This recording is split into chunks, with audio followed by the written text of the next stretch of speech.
அத்தியாயம் 108. தன் அறைக்கு ஓடிவந்த ஜானுவின் இதயம் படபடவென்று அடித்து கொண்டது. அவன் பார்வை ஒருவித அருவருப்பை கொடுத்தது அவளுக்கு. அருண் கண்கள் அந்த வீட்டை சுற்றி அளவிட்டது. கூடுதலாய் பெண்ணவளையும் தேடி. அருண் சின்ன பையனா இருக்கும்போது பார்த்தது. நல்லா வளர்ந்துட்டியே, நீதான் இத்தனை வருஷம் ஆச்சு இந்தியா வர. ஈஸ்வரி சிறு புன்னகையுடன் சொல்ல, அருணும் அதற்கு ஒரு புன்னகையை கொடுத்தான். அதை ஏன் கேட்குற ஈஸ்வரி, அவனுக்கு ஃபாரின் செட் ஆயிடுச்சு. நாங்க எப்போ ஊருக்கு கூப்பிட்டாலும் வரமாட்டேன்னு சொல்லுவான். இப்பதான் அவனை கன்வின்ஸ் பண்ணி கூட்டிட்டு வந்திருக்கோம், அதுவும் கல்யாணம் பண்ண. அடடா, அருணுக்கு கல்யாணமா? பொண்ணு யாரு? இனிமே தான் ஈஸ்வரி பார்க்கணும். அவனுக்கு இங்க பொண்ணுங்க வேணாம்னு ஒத்த காலில் நிற்கிறான். எங்க போய் செட்டில் ஆனாலும் பொண்ணு நம்ம ஊர்ல தான் பார்க்கணும் அருண். தமிழ்நாட்டு பொண்ணுங்க எவ்வளோ அழகு தெரியுமா? அதென்னவோ உண்மைதான் என அர்த்தமாய் சிரித்து கொண்டவனின் எண்ணமெல்லாம் சற்று முன் பார்த்தவளை பற்றி தான் இருந்தது. அவள் எங்காவது இருப்பாளா என்று அவன் அந்த வீட்டை சுற்றி கண்களை சுழல விட்டாலும் ஜானு மற்றும் சிக்குவேனா என்று அடம் பிடித்தாள். ஓகே உஷா, ரொம்ப நாளுக்கு அப்புறம் வந்திருக்கீங்க. இன்னைக்கு லஞ்ச் இங்கே தான். நோ ஈஸ்வரி, போட்டது போட்டபடியே இருக்கு. அருண் கல்யாணம் வரைக்கும் இங்கே தான் இருப்போம். ஸோ அடிக்கடி வரோம். இப்போ நாங்கள் போகணும் ஈஸ்வரி என அவர்கள் அங்கிருந்து கிளம்பி செல்ல, அருண் அந்த கேட்டை நெருங்கும் வரைக்கும் ஒரு 10 முறையாவது அவள் தன் கண்ணில் சிக்கிவிட மாட்டாளா என்று பார்த்து கொண்டிருந்தான். ஆனால் அவன் அங்கிருந்து போகும் வரைக்கும் அவன் முன்னே வரக்கூடாது என்று மறைந்து கொண்டிருந்தாள் ஜானு. இன்னைக்கு இல்லைனாலும் இன்னொரு நாள் என்கிட்ட சிக்குவடி என தாடியை தடவி கொண்டவன் காரில் ஏறி அமர்ந்தான். என்ன அருண், ஆன்டி வீட்டிலிருந்து கிளம்ப மனசில்லையோ?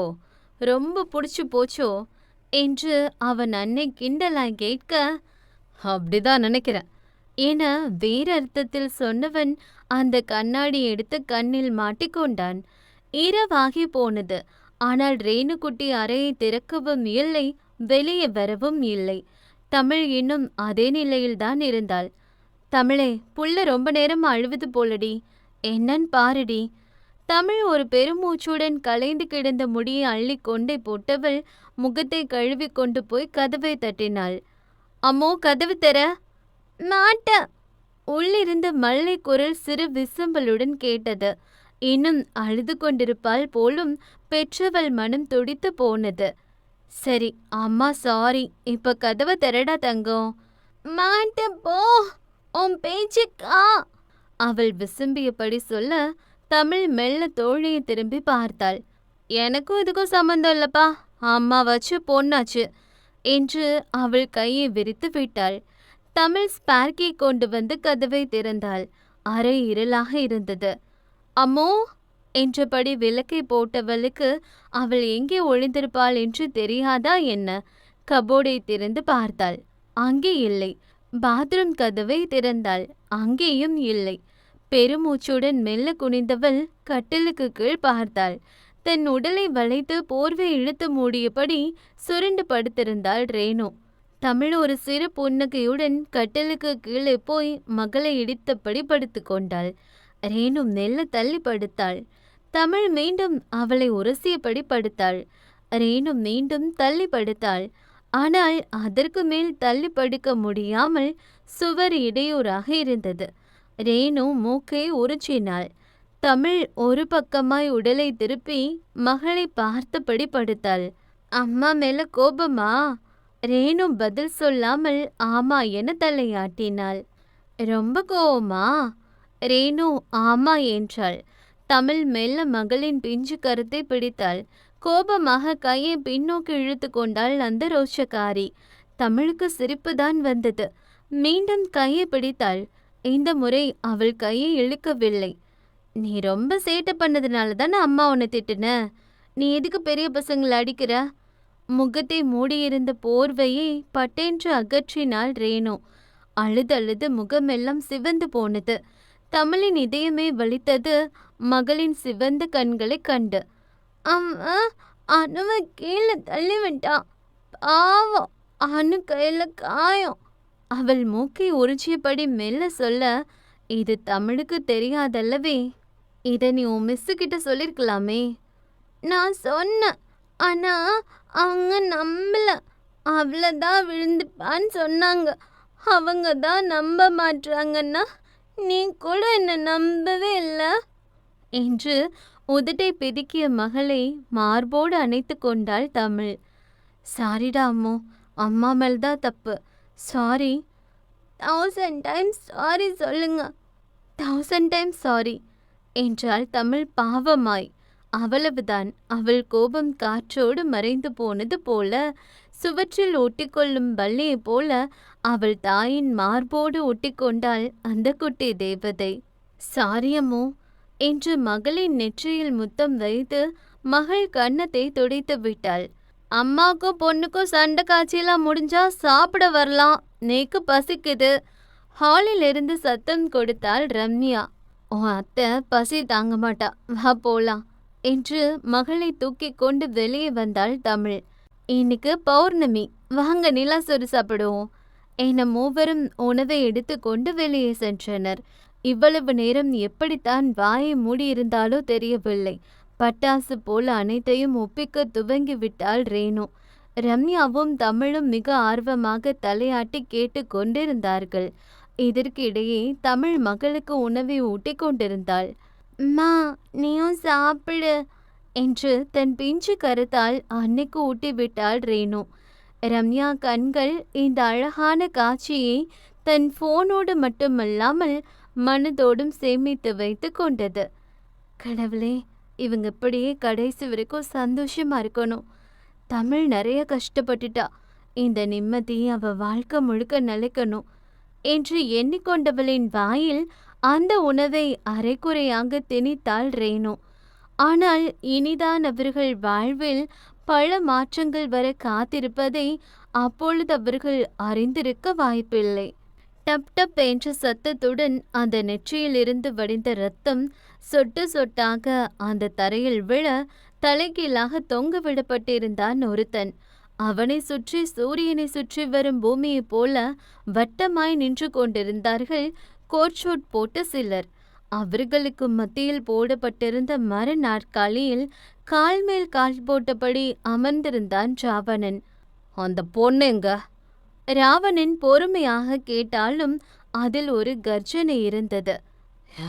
எந்த பொண்ணு? எத்தனை அடி வாங்கியும் அவன் வாயை திறக்கவில்லை. ராவணன் சிறு கண்ணசைவை கொடுக்க ஆண்டனி அந்த ஷாக் கொடுக்கும் மிஷினை தலைகீழாக தொங்கிக் கொண்டிருந்தவனின் மீது வைத்தான். 50 மில்லி ஆம்பியர் மின்சாரம் பாய்ந்ததுக்கே அவனால் தாங்க முடியவில்லை. இன்னும் 1 ஆம்பியர் மின்சாரம் சென்றால் நிலை குலைந்து விடுவான் போலும். இப்ப சொல்லு, அந்த பொண்ணு எங்க? யார் தூக்க சொன்னது? அவனால் அதற்கு மேல் முடியவில்லை. மினிஸ்டர் வீட்டில் மினிஸ்டர் பயந்தான் தூக்க சொன்னார் என்று இரத்தத்தை கக்கியபடி அவன் சொல்லி முடிக்க, பாஸ் என்றபடி ஆண்டனி பார்வை ராவணன் பக்கமாய் சென்றது. ராவணன் மௌனமாய் தன் தாடியை தடவிக்கொண்டான். அது பெரிய இடம். அங்கே கை வைப்பதும் நேரடியாக சிஎம் மீது கை வைப்பதும் சமம். இருந்தும் ராவணன் சற்றும் அசரவில்லை. தூக்குங்க என்றான் ஒற்றை வார்த்தையில். அவன் எடுக்கும் முடிவு பின்னால் அவனை பிரச்சனையில் கொண்டு வந்து நிறுத்தும் என்பதை அவன் அறிந்திருக்கவில்லை. ரம்யா வழக்கம் போல தமிழையும் ரேணுவையும் அனுப்பிவிட்டு அந்த காலர் வைத்த காட்டன் சுடிதாரில் கிளம்பி வேலைக்கு சென்றாள். ஃபேக்டரி பக்கத்தில் தான் இருப்பதால் அவள் நடந்தே சென்று விடுவாள். வண்டி எடுத்துட்டு போடி என்று தமிழ் எவ்வளவு சொன்னாலும் அவளுக்கு நடந்து செல்வதுதான் பிடிக்கும். அப்படித்தான் இன்றும் அவள் வேலைக்கு சென்று கொண்டிருந்தாள். பின்னால் விக்ரமன் வந்து வண்டியை நிறுத்தினான். ரம்யா. ரம்யா திரும்பி பார்த்தாள். வாங்க விக்ரமன், நீங்க இன்னும் ஃபேக்டரி போகலையா? அங்கேதான் போறேன், வாங்க நான் உங்களை ட்ராப் பண்றேன். இருக்கட்டும், நான் நடந்தே வரேன், நீங்க போங்க. விக்ரமன் வண்டியை விட்டு இறங்கி வண்டியை உருட்டினான். என்னங்காச்சு? வண்டியில் பெட்ரோல் இல்லைங்க. அப்புறம் என்னை எப்படி கூட்டிட்டு போறேன்னு சொன்னீங்க? அவள் சற்று சந்தேகமாய் கேட்டாள். நீங்க எப்படியும் வரமாட்டீங்கன்னு தெரியும், அதான் ஒரு பேச்சு கேட்டேன். ரம்யா ஒரு சிறு புன்னகையுடன் முகத்தை திருப்பி கொண்டாள். அது மட்டும் இல்லைங்க, நீங்க தனியா போறீங்க. உங்களுக்கு ஒரு பாதுகாப்பு வேணாமா? ஓஹோ! எனக்கு பாதுகாப்பா? சரிதான் என்றபடி ரம்யா அமைதியாக நடக்க, ஏங்க, ம், நீங்க இந்த காதல பத்தி என்ன நினைக்கிறீங்க? அவன் பட்டென்று கேட்க, ரம்யாவின் நடை தடைப்பட்டு நின்றது. என்ன திடீர்னு கேக்குறீங்க? இல்ல, தெரிஞ்சுக்கலான்னு. எனக்கு நல்ல அபிப்பிராயம் இல்லைங்க. காதல் வலிய மட்டும்தான் கொடுக்கும். விக்ரமன் இந்த பதிலை எதிர்பார்க்கவில்லை. நீங்க நினைக்கிற மாதிரி காதல் அவ்வளோ மோசம் இல்லைங்க. ரம்யா நின்றாள். விக்ரமனை திரும்பி பார்த்தாள். உங்களை விட எனக்கு அதை பத்தி ரொம்ப நல்லா தெரியும். காதல் கடைசியா கொடுக்கக்கூடியது தீர்க்கவே முடியாத வலிய மட்டும்தான். அதை சொல்லும் போதே அவள் கண்களில் அத்தனை வலி. விக்ரமன் அவள் விழிகளை பார்த்தான். அதில் எதையோ உணர முடிந்தது அவனால். என்னங்காச்சு? இன்னொருவன் முன் தன் உணர்வுகளை காட்ட அவளுக்கு விருப்பமில்லை. "வ- வந்து எனக்கு லேட் ஆச்சு" என்றவள் அவசரமாய் அந்த இடத்தை விட்டு விலகி நடந்தாள். விக்ரமன் அப்படியே நின்றான். அவள் வாழ்வில் என்ன நடந்தது என்று அவனுக்கு தெரியாது. ஆனால் காதல் வலியை மட்டுமல்ல, நல்ல நினைவுகளையும் கொடுக்கும் என்பதை அவளுக்கு புரிய வைக்க வேண்டும் என்று நினைத்தான். காதல் எவ்வளோ சுகமானதுன்னு நான் உங்களுக்கு காட்டுவேன் என எண்ணிக்கொண்டான். தமிழாசிரியராக பணியாற்றும் காலேஜ் பல பணக்கார வீட்டு பிள்ளைகளும் ஏழ்மையான பிள்ளைகளும் படிக்கும் கல்லூரி என்பதால் அங்கே பல பாகுபாடுகள் இருக்கத்தான் செய்யும். ராகிங் கூட நடக்கத்தான் செய்யும். மற்ற ஆசிரியர்கள் போல தமிழும் சில விஷயங்களை பார்த்தும் பார்க்காதது போல சென்று விடுவாள். அதற்கு காரணம் அவள் இருக்கும் சூழ்நிலையும் ரேணுவும் தான். எந்த தேவையில்லாத பிரச்சனையிலும் சிக்கி அவளை மாட்டிக்கொள்ள விருப்பம் கொள்ளவில்லை. அந்த கல்லூரியில்தான் பல கவுன்சிலர் பசங்களும் தாதா பசங்களும் படிக்கிறார்கள். அதனாலே அவங்க அழும்பு கொஞ்சம் அதிகமாக தான் இருக்கும். அதுலேயும் சும்மா இருக்க ஜூனியர் பசங்களை கூப்பிட்டு ரேக் பண்ணுறது, அவங்கள டார்ச்சர் பண்ணுறதுன்னு அவங்க பண்ணுற எந்த விஷயத்தையும் பல சமயம் மேனேஜ்மெண்ட் கூட கண்டுக்கிறதே இல்லை. அதில் ஒருத்தன் தான் காலேஜ் சீனியர் ராஜா, பெரிய தாதாவோட பையன். தான் அப்பா பெரிய பருப்புன்னு சொல்லிட்டு சுத்துறவ. எந்த ப்ரொஃபஸரையும் மதிக்கவே மாட்டான். இதில் முக்கியமான விஷயம், மொத்த காலேஜுக்கும் போதைப் பொருள் சப்ளை பண்ணுறவனும் அவன்தான். தமிழ் அந்த ஸ்கூட்டியை நிறுத்திவிட்டு உடன் வேலை செய்யும் ப்ரொஃபஸருடன் பேசியபடி அந்த ராஜா கேங்கை கடந்து சென்றாள். ஆசிரியர் என்றும் பாராமல் இவர்கள் முன்னே செல்ல அவர்கள் பின்னே கலாய்த்தார்கள். பொறுக்கி பசங்க, எவ்வளோ தைரியம் அவனுங்களுக்கு என்று அந்த இன்னொரு ஆசிரியை கொஞ்சம் கோபமாய் பல்லை கடித்து அவர்களுடன் சண்டைக்கு செல்ல பார்க்க தமிழ் அவர் கையை பிடித்து கொண்டாள். வேணா மிஸ், எதுக்கு வீண் பிரச்சனை என்று அவரை அமைதிப்படுத்தி அழைத்து சென்றாள். அந்த ராஜா என்றவன் அந்த பக்கமாய் வந்த ஜூனியர் பெண்ணை அழைத்தான். அவள் மலர். "ஏய், இங்க வா." அந்த அப்பாவி பெண்ணோ பயந்து கொண்டே அவன் அருகே வந்து நின்றாள். "என்ன, காலேஜுக்கு புதுசா?" அவள் பயத்துடன் ஆமா என்றாள்.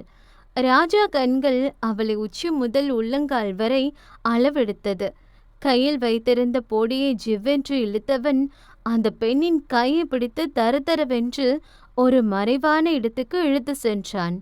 பயந்து போன பெண்ணோ மிரட்சியுடன் கத்தினாள். "ஏய்!" என்றவனின் கர்ஜனையான சத்தம் கேட்டு அவள் கண்ணீருடன் கண்ணை மூடிக்கொண்டாள். "ஷ், வாய மூடு." அவள் சிவந்த விழியுடன் அவனை நிமிர்ந்து பார்த்தாள். "யாராவது லவ் பண்றியா?" அவள் அழுதபடி இல்லை என்றாள். "குட், இனியும் பண்ணக்கூடாது. ஏன்னா இனி நான் தான் உன் லவ்வர், புரியுதா?" அவள் கண்கள் கலங்கியது. "புரியுதா?" அவன் அதிரும்படி மிரட்டினான். அவள் தலை தானாக ஆடியது. என்றவன் அவள் பிடிப்பமான இடையை பிடித்து இழுத்தான். அவள் பட்டென்று அவன் மார்போடு வந்து முட்டி நின்றாள். அவள் கண்ணீர் தடம் படிந்த கன்னத்தை பிடித்தவன் மெல்ல அவள் சிவந்த அதிரத்தை நோக்கி குனிந்தான். அவள் முகத்தை திருப்பிக் கொள்ள முயல கோபமானவன் அவள் கன்னம் வலிக்கும்படி இறுக்கி பிடித்து அழுத்தமாய் அவள் மேலிதழை கவ்வினான். அவள் கண்ணீர் விட்டாள். பின் கீழிதழை கவ்வி முரட்டுத்தனமாய் முத்தமிட்டான். இதுதான் ராஜா. ஒவ்வொரு வருடமும் ஃபர்ஸ்ட் இயரில் சேரும் பெண்களில் ஏதாவது ஒரு பெண்ணை பிடித்துக் கொள்வான். அந்த வருடம் முழுக்க அவன் காம பசிக்கு அந்த பெண்களை பயன்படுத்திக் கொள்வான். அவனை தட்டி கேட்கவும் அங்கு யாரும் இல்லை. இந்த வருடம் அவனிடம் மாட்டிக்கொண்டது அந்த அப்பாவி பெண் மலர்தான். ஜானு வழக்கம் போல வேலை செய்து கொண்டிருந்தாள். அவள் அண்ணனை பார்க்கும் ஏக்கம் அவளுக்குள் பல நாளாக இருந்தது. ஆனால் அவள் போனை ஈஸ்வரி பறித்து வைத்திருக்கிறார். அவளால் எந்த விதத்திலும் அவனை தொடர்பு கொள்ளவே முடியவில்லை. கவின் தன்னவள் நினைவில் இருந்து மீள தங்கையை மறந்துவிட்டான் போலும். மொத்த வேலையையும் முடித்துவிட்டு கொஞ்சம் ஓய்வெடுக்கலாம் என்று எண்ணிய ஜானு அப்பொழுதுதான் குளிக்க ஆடை எடுக்க கீழே இருந்து கலா அழைப்பு விட்டார். வரும் கோபத்துக்கு அவர் மண்டையை பிளக்க வேண்டும் போல் இருந்தது. ஆனால் அவளால் தான் ஒன்றும் செய்ய முடியாத தைரியமற்றவளாய் மாறிவிட்டாளே. வேறு வேலையாக இருக்கும் என்று மாடியிலிருந்து எட்டி பார்த்த ஜானுவின் கண்கள் கீழே அமர்ந்திருந்தவனை கண்டு அதிர்ச்சியுடன் விரிந்தது. வந்திருந்தது அருண்தான். இவனா என்றவள் ஓடி சென்று துப்பட்டாவை எடுத்து மார்போடு போட்டுக்கொண்டாள். அவன் பார்வையே அவளுக்கு பிடிக்கவில்லை. இப்ப போலாமா வேணாமா என்று பெரும் யோசனைக்கு பிறகு அவள் தயக்கமாக கீழே இறங்கி வந்தாள். வார்த்தை அவர்களிடம் இருந்தாலும் அவன் பார்வை பெண்ணவில் மீதுதான் இருந்தது. அன்று போல் இன்றும் அவன் பார்வை ஜானுவுக்கு சுத்தமாக பிடிக்கவில்லை. கூப்பிட்டு எவ்வளோ நேரம் ஆச்சு? தம்பிக்கு சூடா டீ போட்டு கொண்டு வா, ஈஸ்வரி கட்டளையாக சொல்ல ஜானு தயங்கி தயங்கி கிச்சன் சென்றாள். அருண் பார்வை கிச்சன் பக்கமாய் சென்றது. ஆண்டி, கொஞ்சம் தாகமா இருக்கு, நான் போய் தண்ணி குடிச்சிட்டு வரேன் என்று அவன் கிச்சன் செல்ல எழுந்தான். அட, எதுக்குப்பா நீ போற? இந்தா இருக்கு என சற்று தள்ளி இருந்த தண்ணீரை எடுத்து அவர் ஊற்றி கொடுத்தார். அவனுக்கோ அவளை பார்க்க வேண்டும், அதுவும் பக்கத்தில். அதுக்கு இடையூறாக இருக்கும் ஈஸ்வரி மீது கடும் கோபம் வந்தாலும் அதை வெளியே காட்டிக்கொள்ளாதவன் போல முகத்தை சிரித்தது போலவே வைத்து கொண்டான். ஜானு குனிந்த தலை நிமிராமல் மெல்ல மெல்ல அந்த காஃபி கப்பை அவன் முன்னே நீட்டினாள். அருண் கரம் காஃபியை வாங்கும் சாக்கில் அவள் கரத்தை மெல்ல தழுவி செல்ல இவள் நெருப்பப்பட்டது போல கையை பின்னோக்கி எடுத்தாள். இதில் மொத்த காஃபியும் அருண் மேல் கொட்டிவிட அடுத்த நொடி ஜானு கன்னத்தில் விழுந்தது சொல்லென்று ஒரு அறை. அத்தியாயம் 109. ஜானு கன்னத்தை பிடித்தபடி கலங்கிய விழியுடன் நிமிர்ந்து பார்க்க அங்கே ஈஸ்வரி ருத்ரமூர்த்தியாக நின்று கொண்டிருந்தார். ஒரு காஃபி கூட கொடுக்க தெரியாதா என்று ஈஸ்வரி மீண்டும் கையை ஓங்க, ஆண்டி என்று அருணின் கர்ஜனை அவரை தடுத்து நிறுத்தியது. அருண் கத்தியதில் ஈஸ்வரி ஒரு நொடி பயந்து விட்டார். அவனின் உண்மையான கோபம் அந்த நொடி வெளிப்பட்டது. ஆனால் அடுத்த நிமிஷமே முகத்தை மாற்றி கொண்டவன் சிரித்த முகத்துடன் சொன்னான், தெரியாம தானே கொட்டினாங்க, விட்டுருங்க. இல்லப்பா, வீட்டுக்கு வந்தவங்க கிட்ட எப்படி நடந்துக்கணும்னு தெரியல அவளுக்கு, ஜானுவை முறைத்தபடி சொன்னார். இட்ஸ் ஓகே ஆண்டி என்றவன் இருக்கையை விட்டு விட்டு எழுந்தான். ரெஸ்ட் ரூம் எங்க? இதோ மாடியில் இருக்கு அருண். ஏய், என்னடி பார்த்துட்டு நிக்கிற? தம்பியை கூட்டிட்டு போ. ஜானு கலங்கிய விழியுடன் முன்னே செல்ல அருண் அவள் பின்னே சென்றான். மாடியிலிருந்த பாத்ரூமை கை காட்டியவள் அங்கிருந்து விலக முயன்றாள். Excuse me. ஜானு நின்றாள். டவல் கிடைக்குமா? அவள் டவல் எடுத்து வர சென்றாள். அதற்குள் அருண் அவன் சட்டையில் கொட்டியிருந்த கரையை நீக்க அவன் சட்டையை கழட்டிவிட்டு வெறும் ஜீன்ஸ் பேண்ட்டுடன் நின்றான். டவல் எடுத்து வந்த ஜானு அவன் மேலாடை இல்லாமல் நிற்பதைக் கண்டு பட்டன முகத்தை திருப்பிக் கொண்டாள். சார் என்றபடி தலையை குனிந்திருந்தவள் அந்த டவலை அவன் முன்பு நீட்டினாள். அருண் அந்த டவலை வாங்காமல் நின்றான். ஜானுவா? ஆ. அவள் தலை மெல்ல உயர்ந்தது. உன் பேர் ஜானுவா? என்றாள் அவள் தயக்கமாக. வலிக்குதா என்றான் அவள் சிவந்த கன்னத்தை பார்த்தபடி. என்ன? கண்ணம் வலிக்குதா? ஜானு தயக்கமாக இல்லை என்றாள்.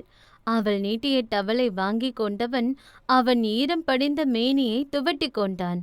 இவள் அப்படியே ஐஸ் பேக்கை அவனிடம் நீட்ட அவன் சற்றும் யோசிக்காமல் நீட்டி அவள் கையை பிடித்து இழுத்தான். இதில் ஜானு நிலை தடுமாறி அவன் வெற்று மேனியில் வந்து மோதி நின்றாள். திடீரென்று ஒரு ஆடவன் கைப்பட்டதும் பதறிப்போன ஜானு என்ன செய்வதென்று தெரியாமல் ஒரு வேகத்தில் அவன் கன்னத்தில் அறைந்து விட்டாள். அன்று சண்டே என்பதால் காலையிலிருந்தே அந்த வீட்டில் குஜிலி மஸ்துதான். ரம்யாவும் ரேணு பாப்பாவும் வீட்டையே ஒரு வழி ஆக்கிட்டாங்க. தமிழால இவங்க 2 பேரையும் சமாளிக்கவே முடியல. ஏய் அத்தா, என்ன பிடி பாப்போம் என்று ரேணு வீட்டை சுற்றி சுற்றி ஓட, ரம்யாவும் சின்ன பிள்ளை போல அவளை துரத்தி கொண்டு ஓட, இவங்க போடும் சத்தம் அந்த ஏரியா முழுக்க கேட்டது. சண்டேங்கிறனால சமையல் வேலை முழுக்க தமிழுக்கு தான். காலையிலே சிக்கன் மட்டன் முட்டைன்னு ஓடுறது பறக்கிறது நீந்துறதுன்னு ஒன்று விடாம எடுத்தாச்சு. அதுவும் ரேணு பாப்பாவுக்கு மீன் தான் ரொம்ப பிடிக்கும். அம்மா, அத்தை பிடிக்க வரா என்று சமைத்து கொண்டிருந்தவளை சமைக்க விடாமல் இருவரும் சுற்றி சுற்றி ஓட தமிழுக்கு போதும் போதும் என்றாகிவிட்டது. பொதுவா சண்டேனா 3 பேரும் ஊரை சுத்தி பார்க்க வெளியே கிளம்புறது வழக்கம். ரேணுகுட்டியோ தியேட்டர் தான் போகணும்னு அடம் பிடிக்க ஈவினிங் ஷோக்கு டிக்கெட்டும் வாங்கிட்டாங்க. வயிறு நிறைய சாப்பிட்டு முடிச்சுட்டு 3 பேரும் ஒரு குட்டி தூக்கம் போட்டு ஜம்முன்னு ஒரு ஆட்டோவை பிடிச்சு பிறகு பஸ்ல ஏறி பக்கத்துல இருந்த சிட்டியை நோக்கி பயணத்தை தொடங்கிட்டாங்க. வெளியே போறதுனாவே குட்டீஸ்க்கு ஒரு சந்தோஷம்தான். ஏண்டி ஈவினிங் டிக்கெட் போட்ட? வீட்டுக்கு வர நேரம் ஆயிடும். தமிழ் கடிகாரத்தை பார்த்தபடி சற்று புலம்பிக் கொண்டிருந்தாள். அடி, சண்டே டிக்கெட் கிடைக்கிறதே பெரிய விஷயம், புலம்பாம இருடி என 1 மணி நேர பயணத்திற்கு பிறகு மூவரும் அந்த தியேட்டர் இருக்கும் ஸ்டாப்பில் வந்து இறங்கினார்கள். எப்படியோ அங்கே ஸ்நாக்ஸ் கொள்ள காசு விற்பானுங்க. ஸோ நீங்கள் 2 பேரும் முன்னாடி போங்க, நான் ஏதாவது சாப்பிட வாங்கிட்டு வரேன் என பக்கத்தில் இருந்த பேக்கரிக்கு தமிழ் செல்ல, ரம்யா குழந்தையை தூக்கி கொண்டு தியேட்டரை நோக்கி சென்றாள். அப்பொழுது எதிர்பாராத விதமா எதிரே வந்தவர் அவள் மீது தெரியாமல் மோதிவிட அவர் கையில் இருந்த டிக்கெட் கீழே விழுந்தது. அச்சோ சாரிங்க என்று ரம்யாவோ அந்த டிக்கெட்டை புன்னகையுடன் எடுத்து கொடுக்க, அவள் எதிரே நின்றவர் கொஞ்சம் அதிர்ச்சியுடன் அந்த டிக்கெட்டை வாங்கி கொண்டார். சார், உங்களுக்கு ஓகேவா? அவர் கர்ச்சீஃப் கொண்டு முகத்தை துடைத்து கொண்டார். சார், ஒன்றும் ப்ராப்ளம் இல்லையே? இல்லை, ஆனா நீங்க இந்த ஊரா? இல்லை சார், ஒரு கிராமம். ஓ, உங்க பேர் என்ன? ரம்யா புருவம் உயர்ந்தது. ஏன்? இல்லை, உங்களை மாதிரி எனக்கு ஒருத்தங்களை தெரியும், அதான் நீங்க அவங்களா இருப்பீங்களோன்னு கேட்டேன். நான் அவங்கள என்று ரம்யா விறுவிறுவென ரேணுவை தூக்கி கொண்டு நடந்தாள். அவங்க பேரு ரம்யா என்று கத்தி சொல்ல ரம்யா நடை சட்டென நின்றது. அவள் முகம் எங்கும் வேர்த்து விட்டது. அதான் என்னாச்சு? ரேணு அவள் நெற்றியை தொட்டு பார்த்தபடி மழலை குரலில் கேட்டாள். ஒன்னும் இல்லை தங்கம் என ரம்யா தத்தி தடுமாறி பதில் சொன்னவள் வேகமாக உள்ளே சென்று விட்டாள். அவர் தன் போனில் தெரிந்த ரம்யாவின் புகைப்படத்தை பார்த்து அர்த்தமாய் சிரித்து கொண்டவர் அப்படியே அவளை போட்டோ எடுத்து பாஸ் என்ற எண்ணுக்கும் அனுப்பி வைத்தார். தியேட்டர் உள்ளே வந்து அமர்ந்த ரம்யாவுக்கும் இதயம் கொஞ்சம் படபடவென அடித்து கொண்டது. அவர் யாரென்று அவளுக்கு தெரியவில்லை. ஆனால் அவர் தன்னை கண்டு கொண்டார் என்பது மட்டும் அவளுக்கு புரிந்தது. ரம்யா கொஞ்சம் பதட்டமாகவே இருந்தாள். அத்தா, உனக்கு உடம்பு சரியில்லையா? ரேணு மழலை குரலில் கேட்க ரம்யா வலுக்கட்டாயமாக சிரித்து வைத்தாள். ஏதோ தவறாய் நடக்கப் போவதாகவே அவள் உள்மனம் சொல்லிக் கொண்டிருந்தது. பேக்கரி சென்ற தமிழ் அவர்கள் மூவரும் உண்ண போதுமான ஸ்நாக்ஸ் வாங்கி கொண்டு திரும்பும் வேளை எதிரே வந்த வாலிபர் கூட்டத்தில் ஒருத்தன் தமிழின் மீது இடித்து விட்டான். நல்ல வேளை அவள் கையில் வைத்திருந்த ஸ்நாக்ஸ் எதுவும் கீழே விழவில்லை. ஆனாலும் இடித்து விட்டானே என்ற வேகத்தில் பார்த்து போங்கப்பா என ஒரு வார்த்தையை விட்டுவிட்டாள் தமிழ். தோடா, இல்லைனா என்ன பண்ணுவ என்றவன் தாடி முடியை தடவியபடி தமிழை ஏற இறங்க பார்த்தான். அவர்கள் தோற்றமே அவர்கள் கொஞ்சம் மோசமானவர்கள் என்று சொன்னது. ஆகவே தமிழ் அமைதியாக விலகி செல்ல நினைத்தாள். ஆனால் அவன் அவள் முன்பு கை நீட்டி மறித்தான். எந்த ஏரியா நீ? ஊருக்கு புதுசா? தமிழ் பதில் சொல்லாமல் விலகி நடந்தாள். ஏய், கேள்விக்கு பதில் சொல்லாம எங்க போற? எங்க ஏரியால இப்படி ஒரு ஃபிகரா? அதுவும் இவ்ளோ நாள் எங்க கண்ணுல சிக்காம? என்று ஒரு மார்க்கமாக அவன் தாடையை தடவியபடி தமிழ் கையை பிடிக்க முயன்றான்.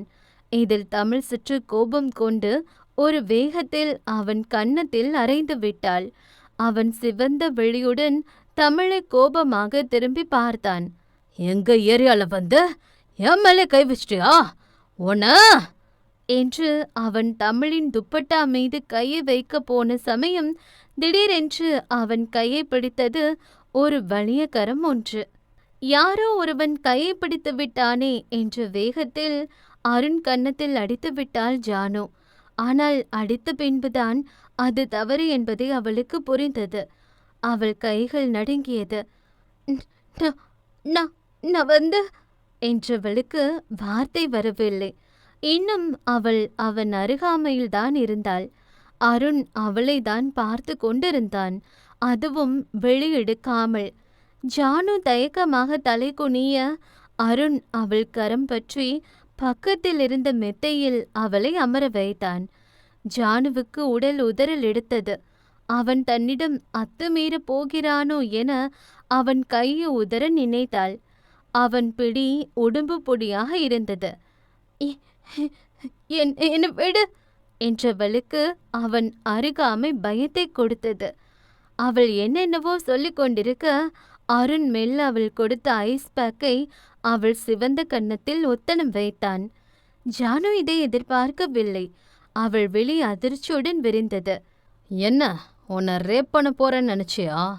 அவன் கொஞ்சம் நக்கலாக கேட்க நிஜமாக அவள் அப்படித்தான் நினைத்தாள். அவள் பதில் சொல்லாமல் விழிகளை தாழ்த்தி கொள்ள அப்பொழுதுதான் அவன் உடலில் சில இடங்கள் காஃபி கொட்டி சிவந்து போயிருந்ததை கண்டாள். அவன் சிவந்த தேகம் கொண்டதால் அது இன்னும் கூடுதலாக தெரிந்தது. சார், நானே பார்த்துக்கிறேன் என்று அவள் அந்த ஐஸ் பேக்கை வாங்க நினைத்து கையை நீட்ட அவன் அவளை கண்டு கொள்ளவே இல்லை. அவன் பாட்டுக்கு அவளுக்கு ஒத்தனம் வைத்தான். சார் கொடுங்க. Are you virgin? சிங்கிளா கமிட்டடா என்று கேட்ட காலம் போய் இன்று இப்படி கேட்க துவங்கி விட்டார்கள் போலும். அவன் ஃபாரினில் வளர்ந்தவன் அல்லவா, கொஞ்சம் கூடுதல் அட்வான்ஸாக இருப்பான் போலும். நம்ம கேட்டது உண்மைதானா என்பதை போல் ஜானு சற்று மிரண்ட விழிகளுடன் அவனை நிமிர்ந்து பார்க்க அவன் இந்த முறை சற்று சத்தமாகவே கேட்டான். Are you virgin? அவள் குண்டு கண்கள் இன்னும் பெரிதாக விரிந்தது. இதுவரை எந்த ஆணும் அவளிடம் இப்படி கேட்டதில்லை. அவள் போதைப் பொருள் எடுத்த சமயம் அவள் சம்மந்தமில்லாமல் சிலர் அவளை அங்கும் இங்கும் தீண்டியது உண்டு. ஆனால் அவள் கற்பை இழக்கவும் இல்லை, நிதானத்தில் இருக்கும் பொழுது யாரையும் தொடவிட்டதும் இல்லை. நான் வர்ஜின் இல்லை. எனக்கு இதுக்கு முன்னாடி நிறைய பொண்ணுங்க கூட ரிலேஷன்ஷிப் இருந்துச்சு. பட் யாருமே என் டைப் இல்லைன்னு ஜஸ்ட் 1 or 2 days அவங்கள பிரேக்கப் பண்ணிடுவேன் என்றான். இப்போ இதெல்லாம் இதுக்குடா என்கிட்ட சொல்ற என்பதை போல்தான் இருந்தது ஜானுவுக்கு. இதெல்லாம் ஏன் உன்கிட்ட சொல்கிறேன்னு பார்க்குறியா? அவள் மன ஓட்டத்தை சரியாக கண்டு கொண்டான் போலும். நீ என் டைப்பாக இருப்பியோன்னு எனக்கு தோணுது. ஆ? அவள் முட்ட முட்ட முழித்தாள். Yes, I like you. நம்ம ரிலேஷன்ஷிப்பில் இருக்கலாமா என்றான் அவள் கண்ணை பார்த்தபடி. அவன் எந்த அர்த்தத்தில் அப்படி கேட்கிறான் என்று அவளுக்கு புரியவில்லை. காதலா, வெறும் காமத்திற்காக மட்டும் கேட்கிறானா, இல்லை கல்யாணம் பண்ணும் ஐடியாவில் கேட்கிறானா? எனக்கு நீ வேணும், மொத்தமா. அவன் சுற்றி வளைக்காமல் பட்டென்று சொல்லிவிட ஜானு சட்டென்று அவனை விட்டு விலகி நின்றாள். நான் அந்த மாதிரி பொண்ணு இல்லை சார். ஜானு, எனக்கு அடித்து பறிக்கிறதுல விருப்பம் இல்லை. ஸ்மூத்தாக ஹேண்டில் பண்ண தான் விரும்புவேன். I want you. அது எப்படின்னாலும் சரி, பட் நீ எனக்கு வேணும் என்று எழுந்து நின்றவன் அவளை நோக்கி ஒரு எட்டு முன்னே எடுத்து வைத்தான். ஜானு 2 அடி பின்னே எடுத்து வைத்தாள். அருண் சிறு புன்னகையுடன் அவன் சட்டை எடுத்து மாட்டினான். எனக்கு அவ்வளோ சீக்கிரம் பார்க்குற பொண்ணுங்க மேலே இன்ட்ரெஸ்ட் வராது. பட் உன்னை பார்த்த அந்த நிமிஷம் எனக்குள்ள என்னவோ எல்லாம் பண்ணுது. என்னால் தூங்க முடியல என்றபடி சட்டை பட்டனை மாட்டி முடித்தவன் அந்த கதவை நோக்கி நடந்தான். ஜானு அமைதியாகவே நின்றாள். மறுபடியும் சொல்கிறேன், ஐ வாண்ட் யூ. சீக்கிரம் யோசிச்சு சொல்லு. அது வரைக்கும் இதை நானே வச்சுக்கிறேன் என்று அவள் துப்பட்டாவை எடுத்து முகத்தோடு உரசி வாசம் பிடித்தவனை இவள் சற்று மிரட்சியுடன் பார்த்து கொண்டிருந்தாள். தமிழின் துப்பட்டாவை உருவ போனவனின் கரத்தை பிடித்தது ஒரு வாலிப கரம் ஒன்று. அந்த வாலிபன் மட்டுமல்ல, தமிழும் அவன் யார் என்பதை போல் நிமிர்ந்து பார்க்க, அங்கே கோட் ஷூட் அணிந்து முகத்தில் எந்த உணர்வையும் காட்டாமல் பாகுபலிக்கே டுப் போடக்கூடியவன் போல கட்டுமஸ்தான தேகத்துடன் நின்று கொண்டிருந்தான் ஆண்டனி. அவனை இதற்கு முன் தமிழ் பார்த்தது கூட கிடையாது. ஏய், யார்டா நீ? ஆண்டனி அவன் கையை இறுக்கி பிடித்தான். அதற்கே அவன் வழி பொறுக்க முடியாமல் கத்தினான். ஏய், விடுடா விடுடா என்று அலறினான். சுற்றி இருந்தவர்கள் அவர்களை வேடிக்கை பார்க்க தமிழுக்கு அது என்னவோ போல் இருந்தது. சே சாரி. முடியாதுடா என்றவனின் மூக்கில் குத்தினான் ஆண்டனி.